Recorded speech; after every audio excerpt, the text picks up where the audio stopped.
Hello friends. நாம இப்ப இந்த ஷார்ட்கட் வீடியோல சணல் எந்த மாநிலங்கள்ல அதிகமா உற்பத்தி செய்யப்படுது, அந்த மாநிலங்களையும் முதல் இடத்துல இருக்கக்கூடிய மாநிலம் எது அப்படின்றத பார்க்க போறோம். ஃபர்ஸ்ட் என்ன கொடுத்துருக்காங்கன்றத பார்க்கலாம்.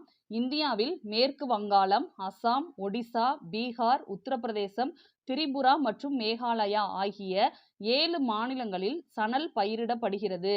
மேற்கு வங்காளம் மட்டும் இந்திய சணல் உற்பத்தியில் 50% உற்பத்தி செய்கிறது அப்படின்றத கொடுத்துருக்காங்க. இந்த 7 மாநிலங்களை ஞாபகம் வைக்கணும்.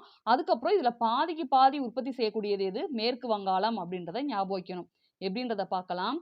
மேற்கு பக்கம் மேகலா என்ன செய்யறா அப்படின்னா, உத்ராவோட ஒரு 3 பேரை கூட்டிக்கிட்டு, ஓகேவா, 3 பேர் 3 இருக்குல்ல, 3 பேரை கூட்டிட்டு காரை அசால்ட்டா ஓட்டிட்டு வர்றா அப்படின்றத ஞாபகம் வச்சுக்கோங்க. ஓகேவா, மேற்கு பக்கம் பார்த்தா மேகலா உத்ராவோட இன்னும் ஒரு 3 பேரை கூட்டிட்டு அசால்ட்டா காரை ஓட்டிட்டு வர்றா அப்படின்ற மாதிரி ஞாபகம் வச்சுக்கோங்க. மேற்கு பக்கம்ன்றது மேற்கு வங்காளம், மேகலா, உத்ரா கூட சேர்ந்து உத்தரப்பிரதேசம், 3 பேரு திரிபுரா, 3 அப்படின்னா 3, காரை ஓட்டிட்டு வரா பீகார், ஓட்டிட்டு அசால்ட்டா ஓட்டிட்டு வர அஸ்ஸாம், ஓட்டிட்டு அப்படின்றது ஒடிசா. ஓகேவா, அந்த 7 மாநிலங்கள்ல சணல் பயிரிடப்படுகிறது. இந்த ஷார்ட்கட்லயே நம்ம என்ன சொன்னோம்? மேற்கு பக்கம் பார்த்தான்னு சொன்னோமா? அப்ப முதல் இடத்துல இருக்கக்கூடியது மேற்கு வங்காளம். இங்க மட்டுமே பாதிக்கு பாதி உற்பத்தி செய்யப்படுது அப்படின்றதை ஞாபகம் வச்சுக்கோங்க. 50% உற்பத்தி செய்யறாங்க. தேங்க்யூ.